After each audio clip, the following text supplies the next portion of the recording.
যে সকল জায়গাগুলোতে সমাজ ব্যবস্থায় একটা ধস নেমেছিল, রাসূল করিম সাল্লাল্লাহু আলাইহি ওয়াসাল্লাম কেতাবের মাধ্যমে মানুষদেরকে সভ্যতা শিখিয়েছেন, মানুষদেরকে সমাজ ব্যবস্থার অর্থনীতি কিভাবে পরিচালিত হবে, কালচারাল সিস্টেমটা কিভাবে পরিচালিত হবে, এই দিক নির্দেশনা কোরআনের মাধ্যমে আল্লাহ রাব্বুল আলামিন দিয়ে দিয়েছেন।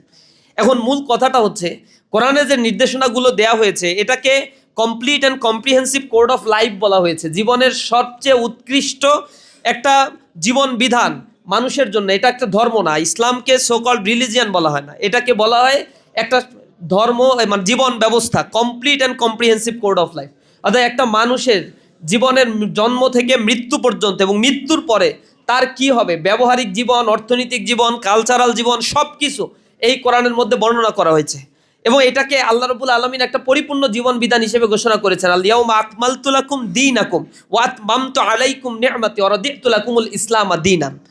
এবং এই দিন যে অর্জন করতে পারে, দিনের জ্ঞান যে অর্জন করতে পারে, সেই হচ্ছে শ্রেষ্ঠ ব্যক্তি, যেটা রাসূল করিম সাল্লাল্লাহু আলাইহি ওয়াসাল্লাম বারবার উৎসাহিত করেছেন। এবং রাসূলকেও আল্লাহ রাব্বুল আলামিন একজন শিক্ষক হিসেবে পাঠিয়েছিলেন।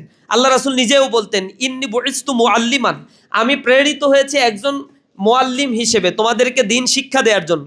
এবং রাসূল যখন মক্কায় গোপনে দাওয়াতি কাজ করতেন, প্রকাশ্যে দাওয়াতি কাজ করতে পারতেন না, ঈমান আনার কারণে মানুষদের উপরে প্রচণ্ড রকমের জুলুম নির্যাতনের শিকার করা হতো, এই সময়ও আল্লাহ রাসূল মক্কার ওই কঠিন মুহূর্তেও আকরামা রাদিয়াল্লাহু তাআলা আনহুর গৃহ, যেটা মক্কা থেকে লোকালয় থেকে একটু দূরে, সেইখানে গিয়ে পাহাড়ের উপরে রাসূল করিম সাল্লাল্লাহু আলাইহি ওয়াসাল্লাম সেই ঘরে বসে সাহাবীদেরকে রাতের বেলায় কিতাব শিক্ষা দিতেন, সভ্যতা, ভদ্রতা, দিন কিভাবে নিজের জীবনে আমল করবে সেই বিষয়গুলো, তাওহীদ, রিসালাত, আখিরাত, এই বাণীগুলো তিনি শিখাতেন।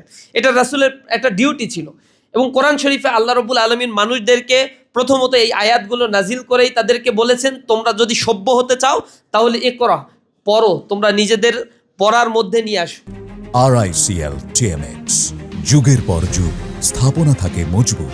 এই পাঠ যখন মানুষের থেকে চলে যায়, অর্থাৎ জ্ঞান অর্জন থেকে যখন মানুষ দূরে সরে যায়, তখন মানুষ, তার মধ্যে একটা, মানুষের ভিতরে একটা পশুত্ব থাকে, এই পশুত্ব মানুষের মধ্যে জাগ্রত হয়ে যায়, যার ফলশ্রুতিতে সে হিতাহিত জ্ঞান হারিয়ে ফেলে। মানুষ সভ্যতার এই জায়গা যখন ধরতে পারে না, আপনারা স্বাভাবিকভাবে দেখবেন একজন মানুষ বর্বর হয় কখন, আমাদের দেশ থেকে যে টাকাগুলো পাচার হয়ে গিয়েছে, এই পাচার হওয়া টাকাগুলো আসলে রিক্সাওয়ালা পাচার করে নাই, কুলি মজুর পাচার করে নাই, দিন মজুররা পাচার করে নাই, এই টাকাগুলো পাচার করেছে সভ্য মানুষেরা, ভদ্র মানুষেরা। অ্যাডমিনিস্ট্রেশন, জুডিশিয়ারিতে আমরা যখন যাই, কথা বলি তাদের সাথে, স্বাস্থ্য খাতে যারা এখানে বসে আছে, এখানে তো কোনো রিক্সা চালক স্বাস্থ্য খাত চালায় না। স্বাস্থ্য খাতে টিআইবির রিপোর্ট অনুযায়ী 70% মানুষ কোনো না কোনোভাবে সরকারি সেবা নিতে গিয়ে তাদেরকে স্পিড মানি দিতে হয়েছে, ঘুষ দিতে হয় তাদেরকে। অর্থাৎ এই ঘুষ যা দেয় তার পরিমাণগুলো হিসেব করা হয়েছে সার্ভিস সেক্টরে, টিআইবি যা হিসাব করে তার চাইতে রিয়েল ডাটাটা হচ্ছে কয়েক গুণ বেশি।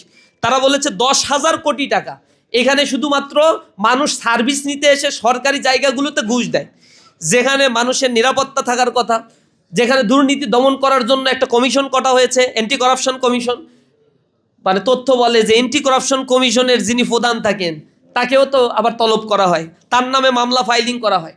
অ্যান্টি করাপশন কমিশনকে ধরার জন্য আবার অ্যান্টি করাপশন কমিশন, এটার মধ্যেও আবার করাপশন দূর হবে না জীবনে কমিশন গঠন করে। করাপশন দূর হয় মানুষের নৈতিকতাকে যদি তৈরি করা সম্ভব হয়, শিক্ষা কাঠামোকে যদি বদলানো যায়, আইনের প্রয়োগটা যদি সঠিকভাবে করা যায়, মানুষকে যদি মানুষ হিসেবে গড়ে তোলা যায়।